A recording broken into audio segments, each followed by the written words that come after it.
good morning. Today is the 14th of July 2023. We had an amazing trade, guys. What a blessing day. Most of the traders are really enjoying it. Let me explain to you how we analyze the market. Euro yen pound yen pretty straightforward as mentioned here. Based on this analysis, price nicely respected, and this level, which is the support level after this breakout, price give us the confirmation. That's the basically confirmation. And we had a long trade here. The target was the previous high, which price nicely hit. Let me share with you guys how I analyze the entries. That's the key important thing. If you look at here, we analyze the market beautiful. As explained, the first priority will be the pullback and price nicely. If the price gonna break, then after that keep taking a pullbacks.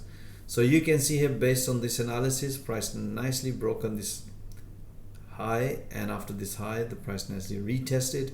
Even in 4 hours, this give us the confirmation breakout and the pullback, and afterwards another pullback as soon as the price hit to the 4-hour previous high. And that's what I explained my trader, it's time to enjoy some profit.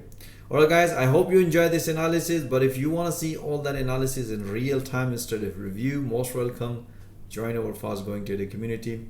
Have a nice day, guys.